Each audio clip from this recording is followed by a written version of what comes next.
చామదుంపలు వేసిన తర్వాత 2-3 నిమిషాలకి ఈ చక్కటి చిక్కటి పులుసు రెడీ అయిపోయింది. దీంట్లో మరి టేస్ట్ కూడా మనం చెక్ చేద్దాం. ఈ తోటకూర వేసిన తర్వాత తోటకూరలో లేతగా ఉన్న కాడల్ని కూడా తుంచేసి వేయండి. తోటకూర అయినా ఏ ఆకుకూరైనా మార్కెట్లో తెచ్చి చేసుకున్నప్పుడు దాన్ని నీళ్ళల్లో ఒక 2 సార్లు ఎక్కువగా కడుక్కుంటే చాలా బాగుంటుంది.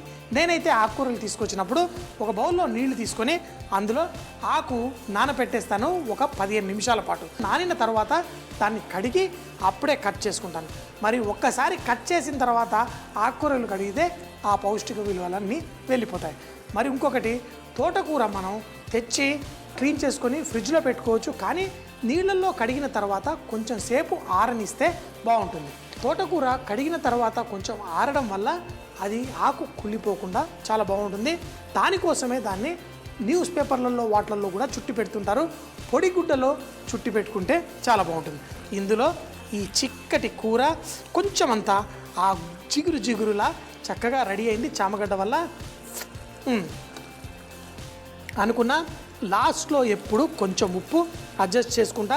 ఆ తీపి అది పడ్డ తర్వాత మనకి కొంచెం అంత నాలుగుకి ఆ ఉప్పు కరెక్ట్గా వేయడం అనేది కొంచెం అంత కష్టాన్ని ఇస్తుంది. కానీ ఎప్పుడైతే మనం ఒక 2-3 సార్లు దాన్ని టేస్ట్ చేసేసి ఇప్పుడు బ్రహ్మాండంగా ఉంది. దీన్ని చక్కగా స్టవ్ కట్టేసి ఇప్పుడు కొంచెం అంత అలా ఒక 5 నిమిషాల తర్వాత దీన్ని వడ్డించుకుంటే చాలా టేస్టీగా ఉంటుంది. చామదుంపల పులుసు చాలా బాగుంటుంది. ఈ విధంగా చక్కగా ముక్కలు కట్ చేసుకొని ప్రతి బైట్లో మనకి చామగడ్డ దొరికేట్టు, అలాగే ప్రతి బైట్లో ఈ ఆకుకూర కూడా తాకే విధంగా చేసేసుకున్నాము. చూడండి, చామదుంపలు, తోటకూర, అద్భుతమైన పులుసు.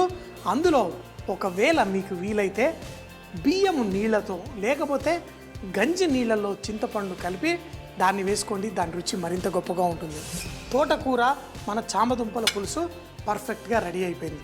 ఎప్పుడైతే ఈ పులుసు కూర మీరు కరెక్ట్గా ఆ పులుపు అనేది చక్కగా ఉండాలి. నోట్లో పెట్టుకోగానే పుల్లగా ఉందనకూడదు, తీపిగా కూడా ఉండకూడదు. దాన్ని కరెక్ట్గా ఉన్నప్పుడు ప్రతి బైట్లో అందం, ఆనందం ఉంటుంది. ఇప్పుడు మన చామదుంప కూడా చక్కగా మెరుస్తూ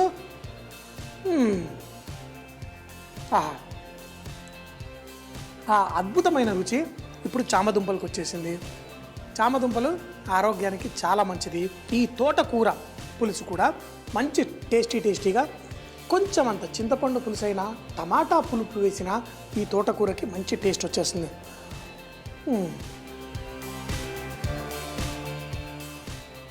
ఆ పులుపు, ఆ తీపి, మనం వేసిన మెంతుల పొడి నుంచి వచ్చే చేదు అన్నీ సమపాలంలో ఉంటే దీని రుచి మనకి ప్రతిరోజు ఉగాది పచ్చళ్ళలో ఉన్న ఆ షడ్రుచులు వచ్చినట్టుగా దీంట్లో మనం కరెక్ట్గా చేసుకొని ఎంజాయ్ చేయాలి. ఎందుకంటే ప్రతిరోజు జీవితాన్ని ఆస్వాదించాలి, ప్రతిరోజు రుచికరమైన వంటలు తినాలి. నేను చేసుకొని తింటాను, మీరందరూ కూడా చేసుకొని తినాలి అన్నదే నా ఆశయం. సో కాబట్టి మీరందరూ కూడా చేసుకోండి, తినండి. సూపర్ అంటే సూపర్ అని చెప్పి మరి మన వంటలు ప్రతిరోజు తినగానే వారేవా అనిపించేలా చేసుకొని ఎంజాయ్ చేయండి. ఈ వేడి ఎంత ఫాస్ట్గా అవుతే మన రైస్ అంత పర్ఫెక్ట్గా కుక్ అవుతుంది. మంట తక్కువ ఉన్నా మనం రైస్ కలిపితే విరిగిపోతుంది. ఇప్పుడు దీన్ని కలిపాము, మూత పెట్టేద్దాం. నీళ్ళన్నీ పీల్చుకున్న తర్వాత దీంతో మనం చేద్దాం. ముందైతే నూనె పెట్టుకొని బ్రెడ్ కూడా ఫ్రై చేయడానికి రెడీ చేసుకుందాం. బ్రెడ్ ముక్కలు చిన్నగా కట్ చేసి రెడీగా పెట్టేసుకున్నాం. దీన్ని కూడా ఈ నూనెలో లైట్గా బంగారు రంగు వచ్చేంత వరకు ఫ్రై చేసుకుందాం. మరీ నూనె ఎక్కువగా వేడిగా ఉంటే బంగారు కలరు చక్కగా కరకరలాడుతూ బ్రెడ్ రాదు. అయితే ఇలా చేసుకునేటప్పుడు బ్రెడ్ ముక్కల్ని పొద్దున మంచిగా కట్ చేసి ముక్కలుగా పెట్టి కొంచెం ఆరిన తర్వాత ఫ్రై చేసుకుంటే నూనె కూడా పీలవకుండా కాపాడుతుంది. ఈ బ్రెడ్ ముక్కలు ఒక సైడ్ ఫ్రై అయ్యేంత వరకు ఆగి తర్వాత వాటిని తిప్పుకుందాం. అవి మంచి బంగారు రంగు వచ్చేంత వరకు ఫ్రై చేసుకుందాం. ఇక్కడ బ్రెడ్ ఫ్రై అయిపోతుంది, మన రైస్ కూడా రెడీ అవుతుంది. చికెన్ ఏదైతే వడ్డిద్దాం అనుకున్నామో ఆ చికెన్ కూడా రెడీగా ఉంది. ఈరోజు చికెన్ బ్రెస్ట్ మీట్ వాడుతున్నాను. చికెన్ బ్రెస్ట్ మీట్ని వైట్ మీట్గా అని కూడా అంటుంటారు. ఎందుకంటే చూడ్డానికి తెల్లగా ఉంటుంది. అంతేకాకుండా కొవ్వు శాతం తక్కువ ఉండడం వల్ల ఈ బ్రెస్ట్ మీటు ముఖ్యంగా కూరల కంటే ఫ్రైకి వాడుకుంటే చాలా బాగుంటుంది.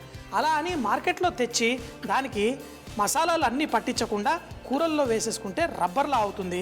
మరి నేనైతే ఎప్పుడైనా మార్కెట్లో నేను చికెన్ బ్రెస్ట్ మీట్ తీసుకొస్తే దాన్ని కొంచెం ఉప్పు నీళ్ళల్లో ఒక 3-4 గంటల పాటు నాననిస్తాను. నానడం వల్ల ఆ చికెన్ చక్కగా జ్యూసీగా తయారవుతుంది. ముఖ్యంగా చికెన్ 65 అలాంటివి చేసుకున్నప్పుడు మాత్రం చికెన్ బ్రైన్ చేయాలి, అప్పుడే మన చికెన్ చాలా బాగుంటుంది. ఇక్కడ ఈ బ్రెడ్ ముక్కలు చూసుకుంటున్నా మీతో మాటలు కూడా మాట్లాడిస్తున్నాం. చక్కగా ఈ బ్రెడ్ ముక్కల్ని మంచి బంగారు రంగు వచ్చేంత వరకు ఫ్రై చేసుకుందాం. ఇప్పుడు మన రైస్ చూడండి ఆల్మోస్ట్ నీళ్లు పీల్చేసుకుంటుంది, నేను కలపలేదు. ఎప్పుడైతే ఈ నీళ్ళంతా ఆల్మోస్ట్ ఆవిరైపోతుందే అప్పుడే మనం చేసుకుందాం. ఈ చికెన్ ముక్కలైతే కట్ చేసేసుకున్నాను. వీటికి మసాలా లైట్గా చికెన్ 65లా చేసుకోవాలి ఇలా అన్నప్పుడు ఏం లేదు, దీంట్లో కొంచెం కారప్పొడి, కొంచెం ధనియాల పొడి, కావాలంటే కొంచెం జీలకర్ర పొడి, ఈ మాత్రం వేసుకుంటే సరిపోతుంది.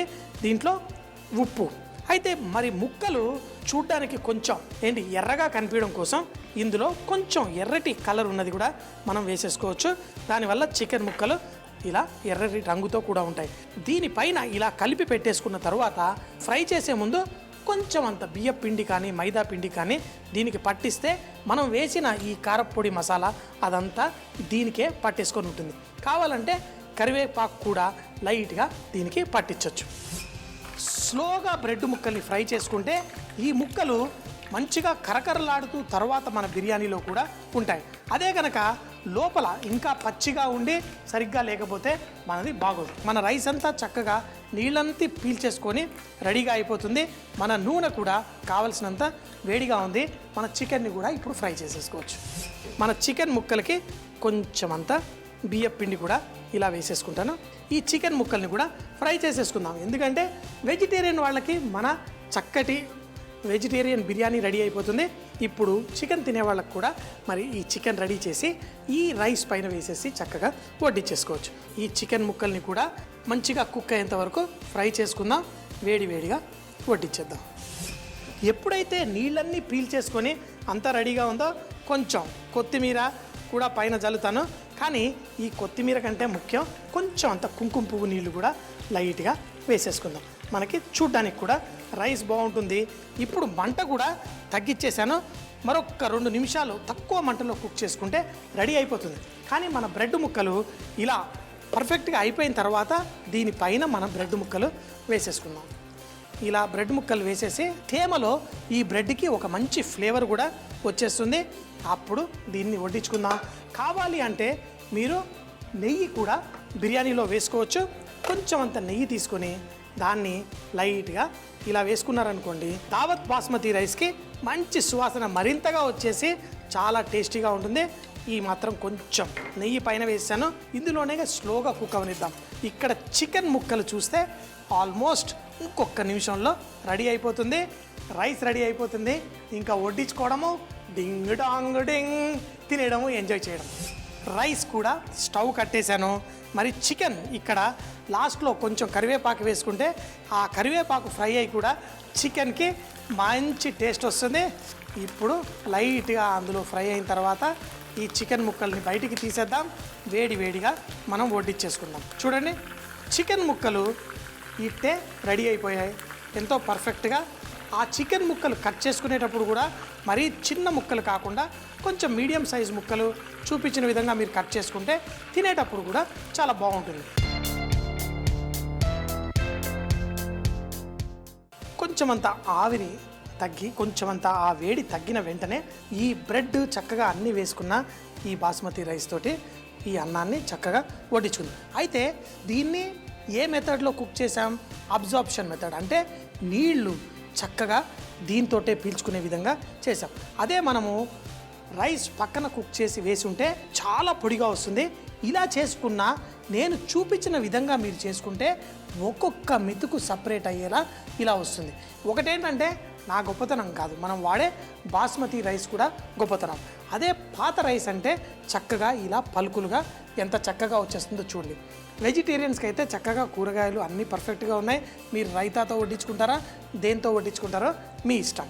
కానీ ఇంత అద్భుతమైన రైస్ చేసి నాన్ వెజిటేరియన్లు కొంచెం గిలగిలా కొట్టేసుకుంటారు. వాళ్ళ కోసం మన చికెన్ ముక్కలు కూడా రెడీగా ఉన్నాయి. ఇలా ఫ్రై చేసేసి పక్కన ఇలా చికెన్ ముక్కలు ఎంతో అద్భుతంగా ఉంది. సో మరి రైతాతో తింటారా, దేంతో తింటారా మ్మ్.